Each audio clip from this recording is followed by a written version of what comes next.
नमस्कार दोस्तों, क्या आपने कभी सोचा है कि एक छोटी सी द्वीप राष्ट्र इंग्लैंड कैसे 18वीं शताब्दी के अंत तक भारत जैसे विशाल और समृद्ध देश में सबसे शक्तिशाली यूरोपीय शक्ति बन गया? पुर्तगाल, फ्रांस, नीदरलैंड जैसी बड़ी ताकतें पीछे क्यों रह गईं? आज के इस वीडियो में हम इसी रहस्य से पर्दा उठाएंगे और जानेंगे अंग्रेजों की सफलता के उन विस्तृत कारणों को जिन्होंने भारत के इतिहास को हमेशा के लिए बदल दिया। तो बने रहिए हमारे साथ। आइए सबसे पहले बात करते हैं उनकी व्यापारिक कंपनियों की संरचना की। अंग्रेजों की ईस्ट इंडिया कंपनी कोई साधारण कंपनी नहीं थी। यह कई प्रतिस्पर्धी कंपनियों के विलय से बनी एक निजी कंपनी थी। जरा इस पर ध्यान दीजिए, निजी कंपनी। इसका मतलब था कि इसका प्रबंधन उन शेयरधारकों द्वारा चुने गए निदेशक मंडल द्वारा किया जाता था जिनकी कंपनी की सफलता में सीधी हिस्सेदारी थी। शेयरधारक सिर्फ दर्शक नहीं थे, वे अपने शेयरों के माध्यम से वोट खरीद और बेच सकते थे, जिससे कंपनी पर उनका मजबूत नियंत्रण बना रहता था। अगर कंपनी अच्छा प्रदर्शन नहीं करती तो उन्हें नुकसान होता, इसलिए उनकी पूरी कोशिश रहती थी कि कंपनी फले फूले। अब इसकी तुलना फ्रांस और पुर्तगाल की कंपनियों से कीजिए। ये कंपनियां सरकारी स्वामित्व वाली थीं। फ्रांसीसी कंपनी में तो राजा के पास अधिकांश शेयर थे। ऐसे में शेयर धारकों की कंपनी की सफलता में उतनी दिलचस्पी नहीं थी, क्योंकि उन्हें तो सरकार से लाभांश का आश्वासन मिला हुआ था। यह एक बड़ा अंतर था जिसने अंग्रेजों को एक महत्वपूर्ण बढ़त दिलाई।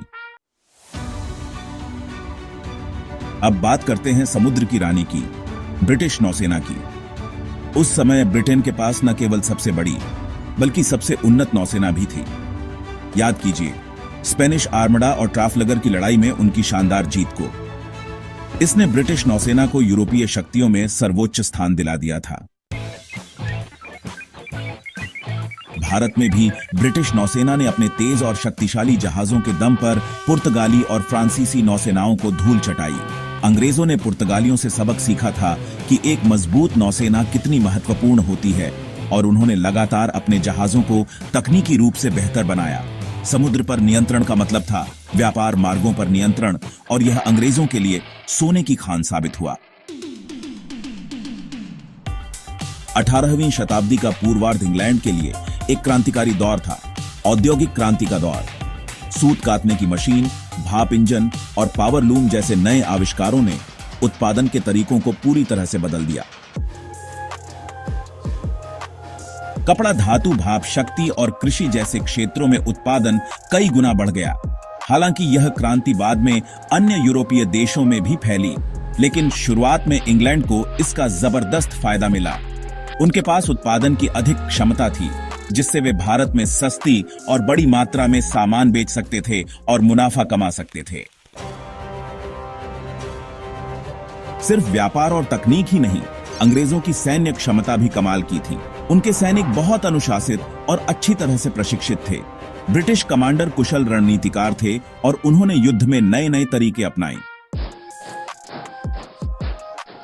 तकनीकी प्रगति ने उनकी सेना को और भी शक्तिशाली बना दिया था। इन सभी कारकों ने मिलकर एक छोटी सी ब्रिटिश सेना को भी बड़ी बड़ी भारतीय सेनाओं को हराने में सक्षम बना दिया। उनकी संगठित शक्ति और आधुनिक हथियार उनके विरोधियों पर भारी पड़ते थे। अब एक नजर डालते हैं इंग्लैंड की राजनीतिक स्थिरता पर। 1688 की गौरवशाली क्रांति को छोड़ दें तो ब्रिटेन में एक कुशल राजशाही के साथ एक स्थिर सरकार थी। दूसरी ओर फ्रांस जैसे अन्य यूरोपीय देशों में 1789 में हिंसक क्रांति हुई, जिसके बाद नेपोलियन के युद्धों का लंबा दौर चला। 1815 में नेपोलियन की हार ने फ्रांस की स्थिति को बहुत कमजोर कर दिया। इटली तो 1861 के उत्तरार्ध में जाकर एक राष्ट्र के रूप में एकीकृत हुआ। 17वीं शताब्दी में डच और स्पेन 80 वर्षों तक युद्ध में उलझे रहे। राजनीतिक अस्थिरता ने इन देशों को भारत पर ध्यान केंद्रित करने और अंग्रेजों से मुकाबला करने से रोके रखा। एक दिलचस्प पहलू यह भी था कि स्पेन, पुर्तगाल और डच की तुलना में ब्रिटेन में ईसाई धर्म के प्रसार में कम रुचि थी। उनका मुख्य ध्यान व्यापार और सत्ता हासिल करने पर था। इस कारण से उनका शासन अन्य औपनिवेशिक शक्तियों की तुलना में स्थानीय आबादी के लिए अधिक स्वीकार्य हो सकता था। हालांकि यह कहना मुश्किल है कि यह कितना बड़ा कारक था। फिर भी धार्मिक कट्टरता की कमी ने उन्हें स्थानीय शासकों और लोगों के साथ बेहतर संबंध बनाने में कुछ हद तक मदद की होगी। और अंत में एक बहुत ही महत्वपूर्ण कारण, ऋण बाजार का उपयोग। ब्रिटेन ने युद्धों के वित्तपोषण के लिए सरकारी बांड बेचकर खूब पैसा जुटाया। उन्होंने बैंक ऑफ इंग्लैंड की स्थापना की, जिसने उन्हें अपने प्रतिद्वंद्वियों की तुलना में सेना पर अधिक खर्च करने की अनुमति दी। तो दोस्तों, ये वो मुख्य कारण थे जिनकी वजह से 18वीं शताब्दी के अंत तक अंग्रेज भारत में अन्य यूरोपीय शक्तियों की तुलना में कहीं अधिक सफल और शक्तिशाली बन गए। उनकी निजी व्यापारिक संरचना, नौसैनिक श्रेष्ठता, औद्योगिक क्रांति का लाभ, सैन्य कौशल, राजनीतिक स्थिरता, धर्म के प्रति कम उत्साह और कुशल वित्तीय प्रबंधन ने मिलकर उन्हें वह अजेय बढ़त दिलाई जिसने भारत के इतिहास को एक नया मोड़ दिया। उम्मीद है अब आप समझ गए होंगे कि अंग्रेजों की सफलता के पीछे कितनी गहरी और जटिल वजहें थीं। अगर आपको यह वीडियो पसंद आया हो तो इसे लाइक करें, शेयर करें और हमारे चैनल को सब्सक्राइब करना न भूलें। मिलते हैं अगले वीडियो में, तब तक के लिए धन्यवाद।